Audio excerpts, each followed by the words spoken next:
कोई हजरत कारी वहाजुद्दीन साहब रहमतुल्लाह अलैह महागना सेम्बीरम लबा दुगुम लबा कुरान असिबु मतौ करमना चाउखटकनी अमसुंग हेन्ना अखोगी थमोइदा ममुत्ताना लेहौगनी हाइबगी मतंगदा वखल कया खंधरगा हाइरिबा असिगुम लबा क़िरात असिगी लाइनदा कुरान ग मरी लेनबदा सिर्फ हिफ्ज़ खक नतना क़वाइद की लाइन दसु मतौ करमना अखोई हेन्ना थोइना अखोगी थमोइदा हाइरिबा असिगुम लबा नॉलेज सिंग असि महै सिंग असि इल्म असि लेहौगनी हाइबदुगी मतंगदा मखल मतेल कयागी टेक्निक कया उथोक पिरंबा दुगी मनुंगदगी नूरानी कायदा हाइबा असिगुम लबा क़वाइद सिंग असिगी मतंगदा क्विज दसु सरुक अमा ओइना हापलगा मसीसु इकोई कुरान असिबु अवांगबा थाकता पुखतपदा अचौबा मतेंग अमा ओइगनी खल्लगा महागना उथोक पिरंबलबा दुगुम लबा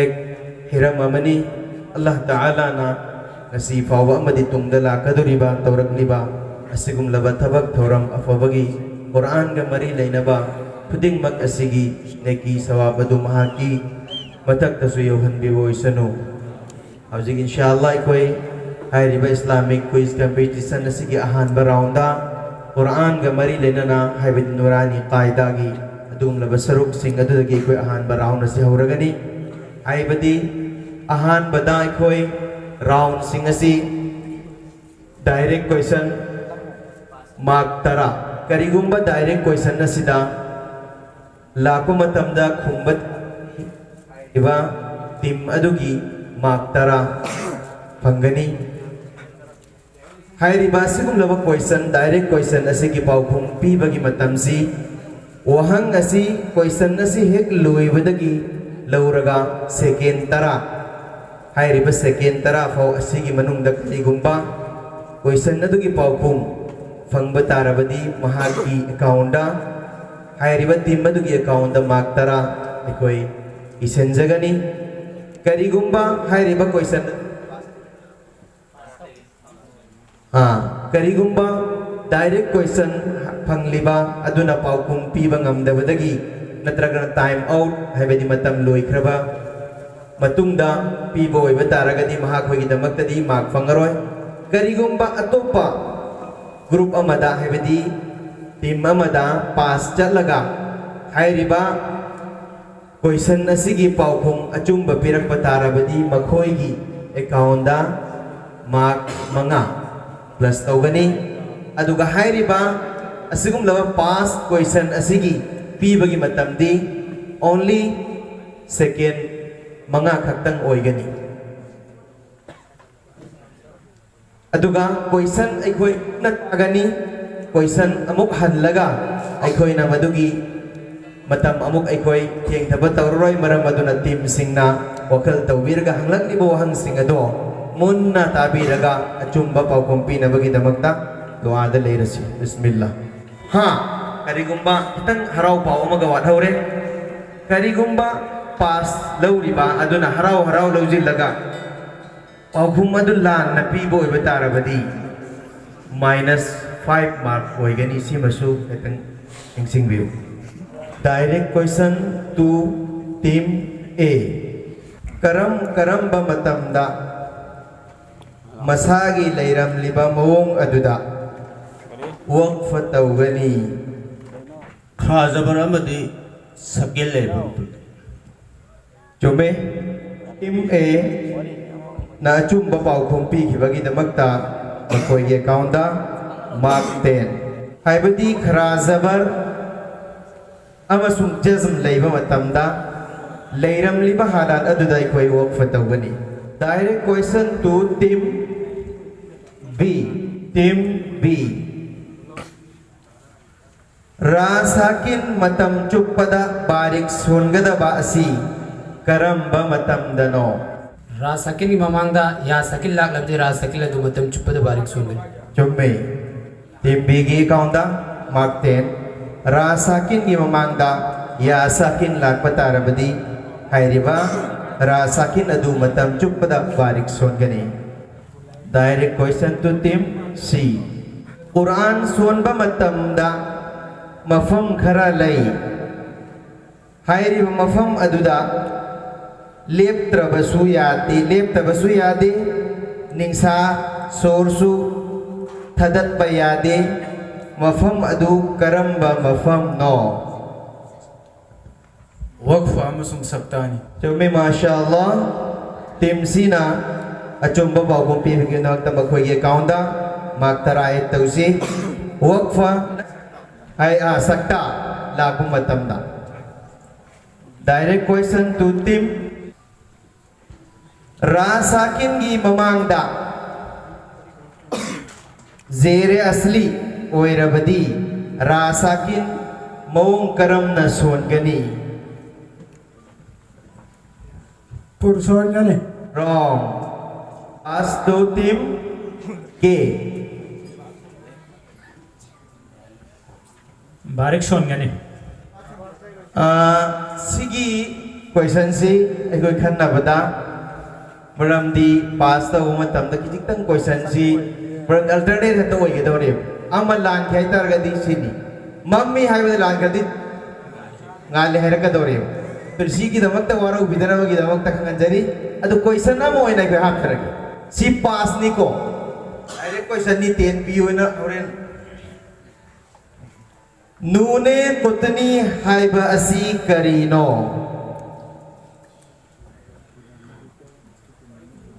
कुरान शरीफ में कुरान मस्जिद की मफम खरादा पिक पनुन ईदी मधुबो नुन कुतनी कवे करे हाइरिबा टीम के असिना पास क्वेश्चन दा अचुम्ब पाउकुम पीबगी दमक तमकोगी +5 मार्क डायरेक्ट क्वेश्चन टू एफ मत की मखल कयानो अमसुंग करी करीनो अहुम मुत्ते मुनफसिल मुद्दे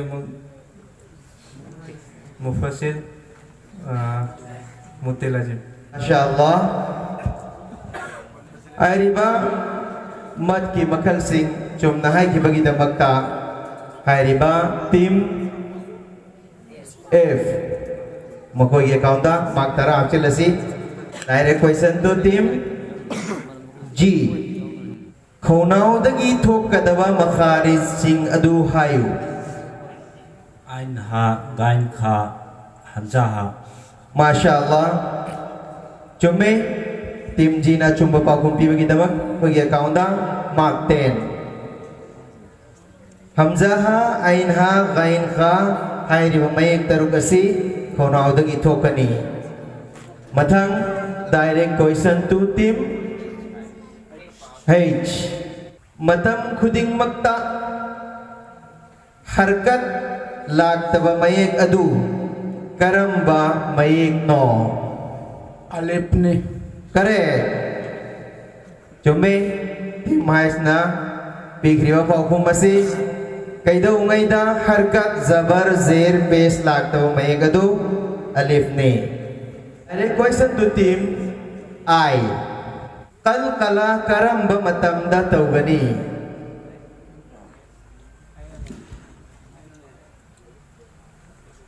जिजम कल कला मय मंगा जिजम ले मतम दा कल कला मयेक मंगा हाइबदी काफ तौबा जीम दाल की मथकता जज्म लाखु मतम दा हाइरिबा मयेक सिंह अदु कल कला Sogani direct question to team जी अलिफ करम मतम दा पूरु सोगनी अलिफ की ममांगदा जबर अमदी पेस लाख मतमदा पोर सोनगनी लाले पास आई मरमदी ममई दोंदी लाख से वजिना अलिफ करम मतमदा पूरु सोनगनी अलिफ की ममांगे मेकता हुरूफ मुस्तालिया मेक तरीत के मनुंदगी अमल लागबदी अलिफ अदुजु पुरुषों गने करे अचुम बाबा बीवी क्योंकि दमकता +5 मार्क्स बरमदी अलिफ की ममांगदा पूरु सोनगदबा मयेक लागलबदी हाइरिबा अलिफ अदु पूरु सोनगनी हाइबा नसाई हाइ की बदुना कितन खेत नहीं को जबर एर लागबगी डायरेक्ट क्वेश्चन टू के वक्फ कदाई बुकौबगी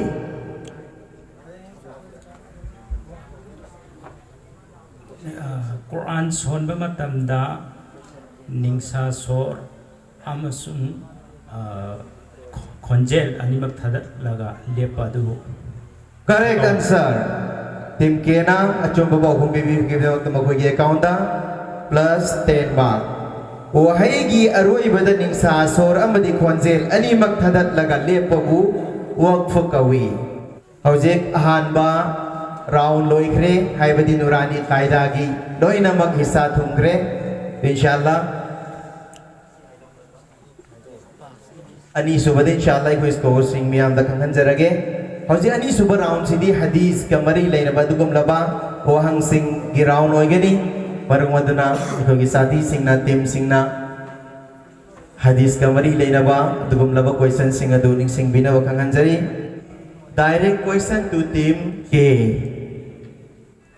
lamchat amakhak lai hairiba lamchat adugi Allah gi nabi sallallahu alaihi wasallam na jannat karamba mafamda lai haibiram bage imagi khoyada correct answer achumba pa kung pibi ke bagi damakta team K plus 10 marks direct question to team J mapana harau badi kana harau gani haina nabi sallallahu alaihi wasallam na haibiram bage Allah na. correct answer achum baba kung bibi ke damakta 10 marks J team mapana harau bada Allah nasu harau gani Allah taala na ay koy pwedeng magbu mapana harau bawanda sing mahin bisano direct question to team I Nabi sallallahu alaihi wasallam na matam chupada kari taunaba haibiram bage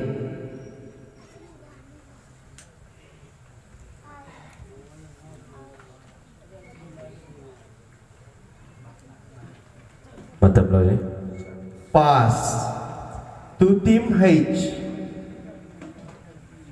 Sumbatangango. Chumay team H ta 5 marks at tausi matam chupa achum bata hayu haina Allah ki Nabi sallallahu alaihi wasallam na ay koy da pautak pibirami Allah pak na koy kuding magmatam chupa da achum bata ay bangamhan bisano matang asidi direct question to team H namthak tauba taubimal phongdokpa amadi arikpa miyoy sing adugi matangda Nabi sallallahu alaihi wasallam na kari haina haibiram bage Janat sangloi hena tai haibiram. correct answer mashallah team H na achumba ba kung pipigyan na magtamakoi gi account na mark 10 option C namthak tauba taubimal phongdokpa amadi arikpa miyoy sing adugi matangda Allah gi Nabi sallallahu alaihi wasallam na jannat ta changloi haina takbir asigum labagun singasi ai khoi dagi lauthok pisan thangda direct question to team G iman wala singi manung dagi khwai dagi mapung fa ba iman wala adu karamba misakni haina haibiram bage lamchat phajaba mashallah correct answer lamchat phajaba asina khwaidagi mapung fa ba iman wala ni haina takbirami Allah taala nai khoi khoi makpu lamchat phajaba miyoi sing ohen bisanu mathang asidi direct question to team F Nabi sallallahu alaihi wasallam na karam ba miyoi sing lairiba fau ba qiyamat oiroi haina haibiram bage Allah haiba miyoy malay phau correct answer team F 10 marks 8000 view Nabi sallallahu alaihi wasallam na Allah hai ba mi amalai ni phau ba qiyamat oi han biroi hai na takbiri Allah taala nai koi kuding mag Allah hai ba mi ngasi yam na toina luan ba zikr tau bang bagi panggal pi boy sano direct question to team E kana gum bagi ko pot nam duna lauri ba mioi adu mioi sing adu gi matangda kari haina haibiram bage Kanagumbagi port nanduna lawrbati mahak akoy Musalman sing natte. correct answer kana gumbagi pot punam duna lauriba miyoy sing adu ikoy musalman sing manung dagi natti haina Allah ki Nabi sallallahu alaihi wasallam na hido pirami question to team C. Rasulullah sallallahu alaihi wasallam na karamba miyoy singgi mathakta la'anat tawbirammi. रिश्वत लौबा अमसुंग पीरिबा मी अदुदा लाना तौबिरमी Correct. Achumba paugum bibigidamagta team C 10 mark at tawiyo. Rasulullah sallallahu alaihi wasallam na riswat haibadi sendoy lauriba amadi piriba miyoy sing mathakta la'anat tawbirammi. Direct question to team B. Karam na karabar tawriba misak at nabi Sitin amasung shahid singaloy na gani haibiram bage. असुम्बा मते अमा दारी गलो ना का तौबे Correct answer. Timbina chumba pa kumbigre chumna amadi nyamna thazana iman dari gisa tay karwar tawri misagado hayeng shahid sing siddiqin singaloy na gani hay na takpiri Allah pa ang naikoy ko di mag-amal tawbang ang pagkipangal piniwoy sano. Direct question to team A. Karamba amal tawbana hakchang fagani hay na nabi sallallahu alaihi wasallam na haibirami. रुजाहेन बना Correct answer. Zahin bana haksang fagani hay na sumu tasihu hay na takpirami Allah pang nai koy kuding magbu roza fazana chang nai na hen bagam bagi pangalpin voice no housing ani suba round loy silak mo fao bada team sing asigi laser di score sing amok tang kangan zage object team A gi apun ba mark asi 20 ni team B 20 team C 20 team E 10 team F 20 team Z 20 team H 25 team I 15 team J 10 team K 25 alhamdulillah ay badi ama fauba mak phangdaba yaudin loina phangi aina hairibra mayam na hairibra di soide hojik akaid amasung masail gi matangda mading mari leinabu hangsingni andak yaroi round ekoina thamjari basi direct question to team A third round Allah Ta'ala gi makhluk mayam amalai makhluk sing adu gi manung dagi nurani makhluk hay na khangnaba makhluk adu karamba makhluk no Firishta correct farishta sing asibu Allah gi nurani makhluk hay na khangnai team A da 10 marks at tawiyo. Direct question to team B. Farishta singgi chinjak karino. मफूगी इबादत तौबा मुसु मफूगी Correct answer. Team B achomba pau kumpi bigidamagta 10 marks. Ay badi farishta sing asi makoy di insan mi oygong na cha batak batawde bas makoy di mapugi ibadat tawba na makoy gi chinjak oy. That question to team C. Namaz solingaida namaz gi wajib ani kaubadagi nanthokre madugi damakta sajda sahub kayarak tawba darkar oy bage. अमुखक तंग तौगनी Correct answer.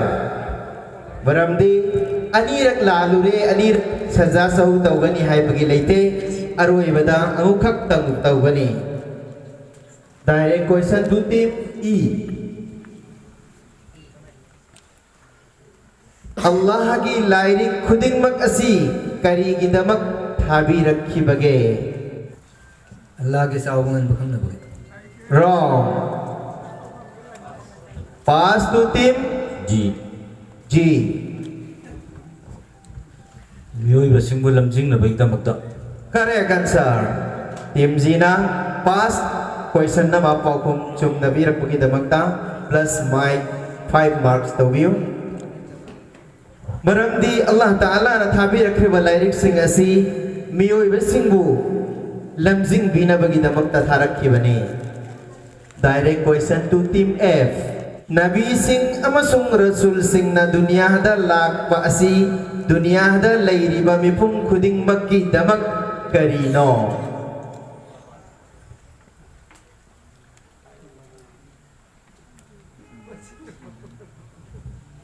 दीन की दावत तो नवाई दो Wrong. Lali. Pass. Question 2. GMA.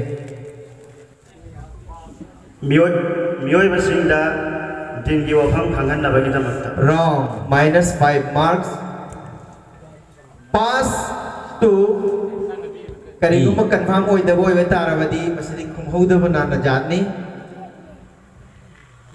E. Pass. Pass to C. ꯃꯤꯑꯣꯏꯕꯁꯤꯡꯕꯨ ꯂꯝꯖꯤꯡ ꯂꯝꯇꯥꯛꯄꯤꯅꯕ ꯑꯃꯗꯤ ꯍꯤꯗꯥꯌꯠꯀꯤꯗꯃꯛ Wrong. Minus 5 marks. Pass to team B. Niyamat ni. Pat. Niyamat amasung rahmat ni. Correct answer. Chumi team B na hairiba pass question na sige achumba paugum pibi kibagi damakta 5 marks at tawiyo. Haibadi Nabi sing amasung Rasul sing na dunya pasi dunya da leiriba ibung kuding magkidamak asikaino yam na chawra barahmat amasung berkat ni niyamat ni. Direct question to team G. Allah na Nabi amasung Rasul sing da karamba wafam sing han bibage.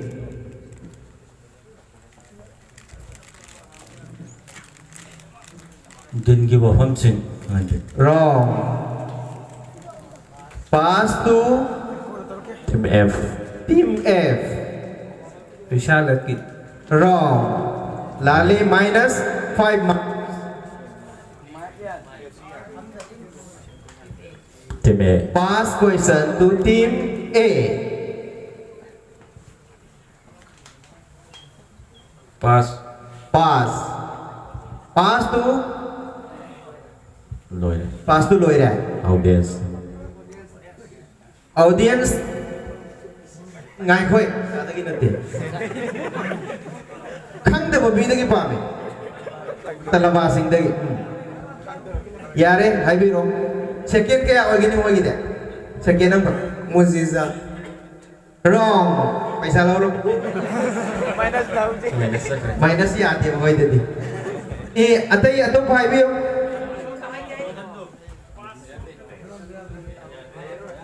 Pass hanan loy na thumgre adu nani.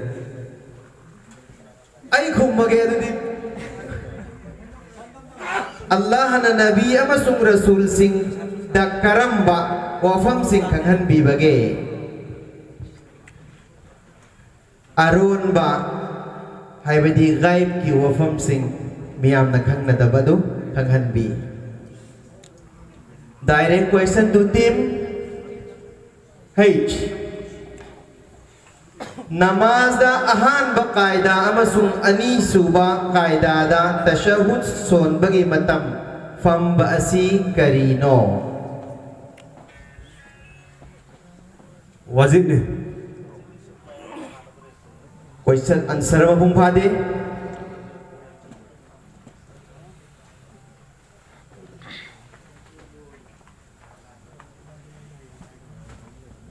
Matam no. Kaidausi question gi paukhum tangkhai ma phang bagi damakta mark tangkhai am pirasi sida mayam ya jinarasi ko yai ko hai nati question hangi basi ani ne ba tangkhai am paukhum bi tangkhai phang adi tangkhai phang bata birako question dong birako ha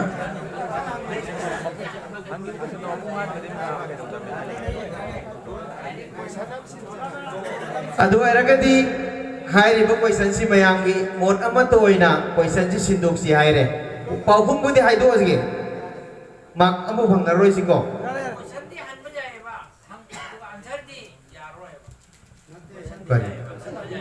ego ai haijarage namaz da ahan ba qaida amasung ani suba qaida da tashahhud son ba matam son bagi matam phamba asi karino ani ne ba ahan ba qaida amasung ani suba qaida wajib khak hae ba aroi bagi di farz ne ba aduni da hojik direct question tu hujiki tu da maka hangani hai wakal handibaganu Allah na inshallah sida sumateng tawbigani miyo ibasingbu awa ana amadi awa anadagi ngak senbina bagi damakta layriba farishta sing adugi maming kari kaubage hafaza Masya Allah, correct answer. Hai ribatim, hai cina cuma bau kumbigre, hai beti hafaza. Farishta sing itu tongan berlagi bako. To hafaza hai riba farishta grup aduna miyoy besingi awa nang dagi ngak sen bi bagi tabak tawi. Direct question to team I. How kiba ummat sing na kari gitamak mang takribano. ये ना लोगों बगी Wrong. Pass to chalo audience. Audience. कोई साल hello हैरा का दो इब्रा. takdir dawa kai daw bagi wannan kanna nai nai bagi Kanna na ina bagi. kanna nai kai na bagi Takdir ki matang da makoy na yit na law na badagi. Hau kiba ummat singa sina mai thikribani marai chai takribani. Direct question to team J. Potlam kaya na wuzu kahali. Tengah lagi. Lipan. Cuma ado busigi matang sa effect antang mayam dagi mora malo badakar oire. Hai bedi somom dagi time out hek o ibaga makoy juk paukhum du piri eba paukhum du sumam eba chikari oigani like tadi yaudi.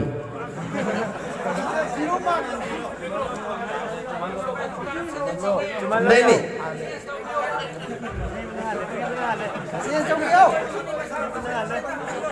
Question ama katang hal lage inshallah Allah na madad tawgani.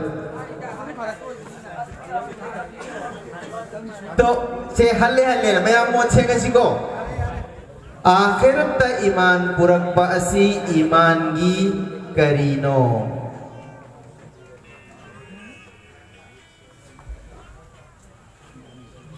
Firstly, wrong आखिरत ता ईमान पुरक बासी ईमान गी मरु वही बसरुक अमनी direct question to team के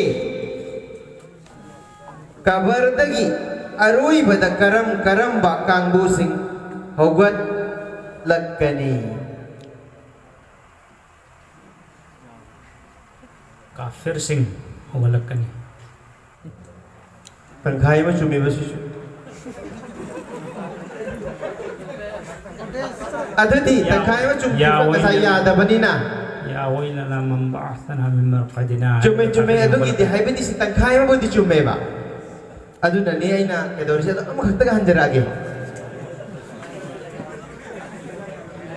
kafir sing amasung fattaba miyoy sing hawalakani hai baneba tangkai ma cumi bagi ni ko abaka inshallah se direct question ni sisudum keda nabi amasung rasul singda iman purak paasi ai khoi gi ithakta karino khoi gi ithakta faraz ni correct answer team kena aroi baina chomba pa kumbi ki da magda makhoi gi account 10 marks nabi amasung rasul singda iman purak paasi ai khoi gi ithakta tangai phadaba farz ni hojik ahum suba round loisel lakpa sida lainariba team singis scroll singa mukta lautok charake team A 30 team B 35 team C 25 team E 10 team F 15 team G 25 team H 35 team I 15 team J kaya orang berumat magway si tasyang naman kitiya minus at 5 team K 35 hariba team H K B magway ako masih cak mana ba score pang badagi magway draw chale magway sigsigi da magta kaino maka 35 fangba ahum haibadi team K team stage da lehaurasi aduga atei sing adu makha da kum tarasi inshallah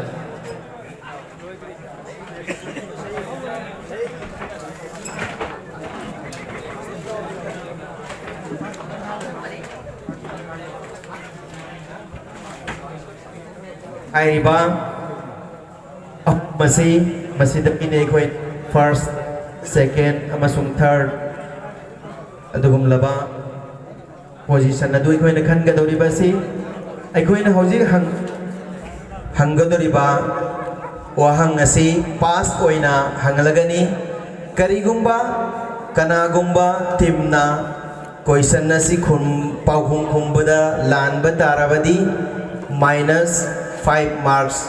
Aigi laser iba 35 adu dagi kaktatkani aduga masigi question asigi kumbagi paukhumgi matam only 5 second oigani inshallah maramaduna team group singna yam nawkhal tawbiraga yam namunna wahang sing asigi paukhum pina bagi damak tawkhal tawminase aikhoi langaroisi siro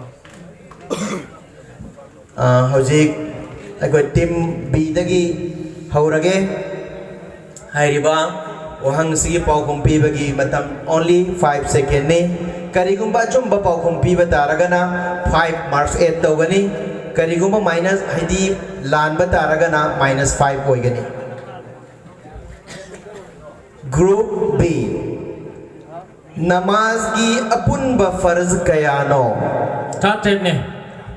wrong minus 5 marks from B. Namaz ki apunba faraz rakat taraga humdoini.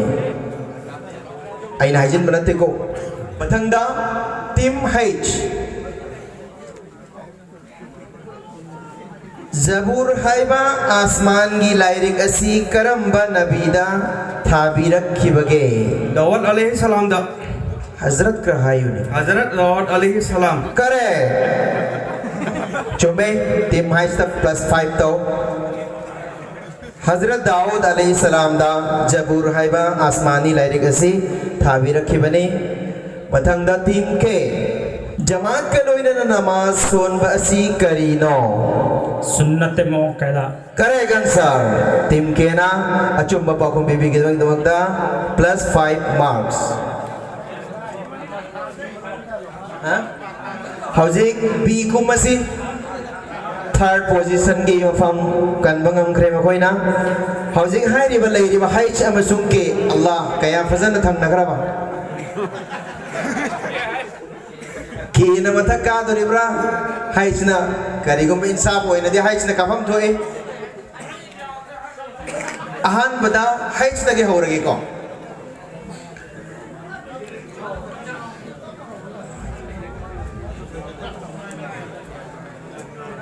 Kabardagi Hogat laba matungda ihan hana fi sethan bigadawri ba misak adu kanano Hazrat Ibrahim alaihi salam. Correct answer Laide Hazrat Ibrahim alaihi salam Kwaidagi ahan bada Hairi ba kabardagi hogat laga fi thong bigadawri Mathang asidi Team K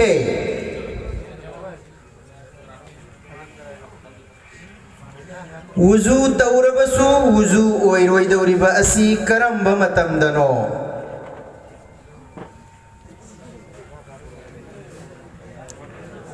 Hakchang chengdaba matamda. Wrong answer